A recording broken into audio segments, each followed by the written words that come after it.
Black Lightning Monday, we're back. Thank you for joining me for more live sound tips. Today I wanted to give you a suggestion if, again, this is always for people that are relatively new or less experienced engineers. If you are a more experienced engineer who is not working in bars and small clubs, your mileage may vary on this advice. So with that disclaimer or warning in place, I wanted to say that a common question that comes up when if I happen to be browsing some sort of internet forum somewhere, if I'm looking at something that has to do with live sound, or it's even sometimes a question or a topic that comes up when you're dealing with a guest engineer at your venue, or if a few different engineers are kind of hanging out together, is people like to talk to each other or sort of ask or survey one another about what music they like to use for tuning a PA system. And I personally think there's sort of a limited usefulness in that, because, I have friends who say, oh, my one song, if I've only got a few minutes to tune a PA system and I really want to find out what the limitations are and where there are things that don't sound as good that I might have to EQ and kind of tweak some things a little bit. They might say, I've got this Sade song, or a song from some old Peter Gabriel record, or there's something on this really amazing recording. It's incredible sounding record by Sting, or whatever, whatever it happens to be. It could be those are the kind of things that friends of mine will use when they're tuning PA systems. But I think it's of limited usefulness to try and gather a so-called perfect recording or a perfectly revealing recording that everyone should try and use. I really think that honestly that you're better off using music that, while there might be limitations to some of the individual recordings, that there are things that you're just super intimately familiar with. The longer you've listened to something, the better, because chances are you've listened to it on different car stereo systems over the years, and you've heard it on different PA systems. If it was a song that was popular and was a hit song where you live, then you may have even heard it playing on overhead speaker systems in the grocery store, or while you were in the bank, or whatever. You've probably heard it on people's radios as they're driving by in their cars, and you've just probably heard it in a lot of different environments over the years.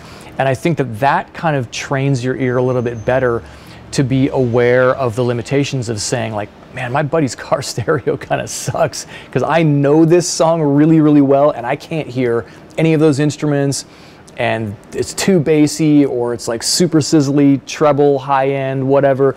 It's just things that you can assess a little bit more easily because it's a song that you know really well.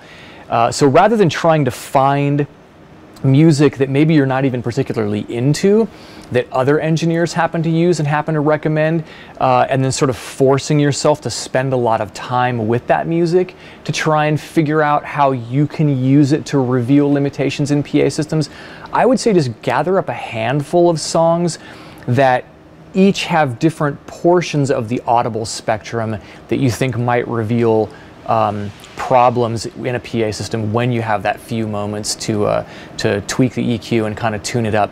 So, just stuff that I've been listening to for long periods of time, long before I was ever a live sound engineer. When I look in my phone, or if I look at a CD that I carry around with, some uncompressed, non-data compressed files, just 16-bit files of stuff ripped off of CDs. I carry around Radio Birdman, and I carry around LL Cool J, the Butthole Surfers. I've got a song by Tom Petty, a song by the High Speed Scene. It's just a bunch of random assortments of weird different songs that probably no one else on earth uses to tune a PA system, but they're songs that work for me.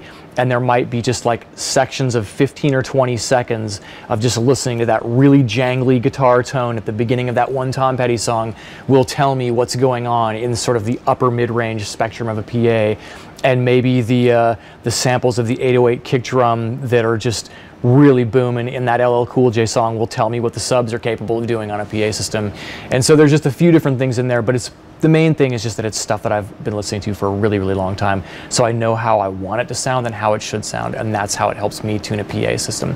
So just, I don't know, for now, stick with stuff that you know and don't worry too much about what other people might think about the songs that you use to tune the PA, because when I get guest engineers at Bottom of the Hill or any other places I've worked, It's all over the map. Everybody's got their own thing, everybody's got their own preference, and they've all arrived at that particular conclusion based on their own experience. So I hope that helps you. All right, I'll talk to y'all later. Bye.